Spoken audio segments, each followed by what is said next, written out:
Yeah, so let's make something clear. A renovation is not just about painting or changing your kitchen, right? It's way deeper than that. So let's make it clear. And then when you're doing a renovation, you don't have necessarily to renovate everything all the time. And then it's very important to trying to target what's most important for you and then action on that. But you also have to think about the future and what can you do right now to future-proof your house for later. Renovations are, they are somewhat complex, and the question is, how far do you go on them, and how much money do you invest in them as well? But I guess the conversation is fairly similar to if we're approaching a new house, and that we'll have the same discussions about how we build the walls and how we insulate them, what windows we're going to do. Do we use this opportunity to actually replace the windows in the rest of the house at the same time and upgrade those? So there is some discussion about, well, how much of the existing house are we going to bring up to the standard of what we're doing in this new part? A lot of that's obviously driven by what's their reasons for renovating in the first place. If they need 2 extra bedrooms for a growing family and that's all the money they've got to spend, well, we'll just make sure we do those 2 bedrooms really well. If they want to modernise the house and they want to live in it for a long time and they've decided to retire there, then we'll say, well, let's give this house the once over and do it right from the beginning so that you get the benefit of it. We do a fair few renovations. I'd like a renovation in the fact that it's you're sort of having to come from the outside and come back into the original structure, and it's always interesting to see what's in there. Hopefully not too many spiders or anything like that, but it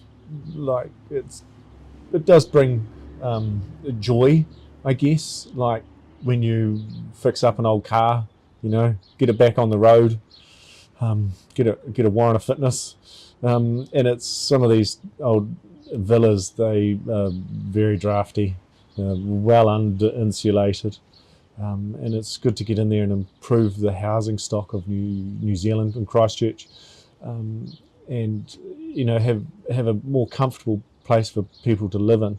Like, you do spend a lot of time in your house, so it is good to make sure that your home, your asset is warm and dry.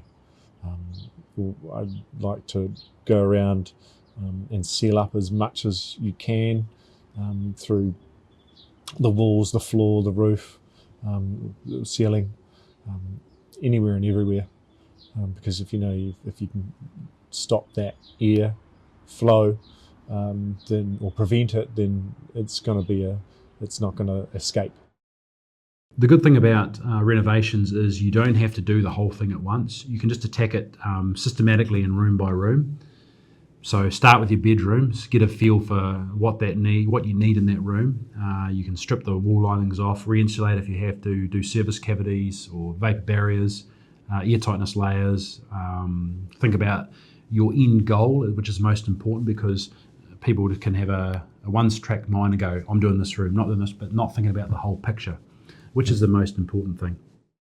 But you treat the new homes and the old homes in the same way. You're trying to get air tightness, efficiency and acoustic value and comfort. 30% of the consultation I do at the council are about renovation, or what we called also deep retrofit. So basically we go from simply adding insulation in the walls and the ceiling and changing a little bit of the layout to stripping the building out and then redoing completely the thermal envelope and thinking differently.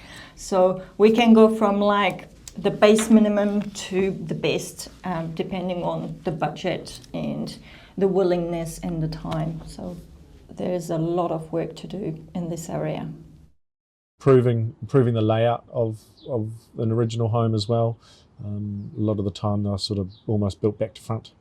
So it's rearranging them in a way that it's a lot more livable for the family and to assist with the heating and solar as well, like the location and views and everything around your property.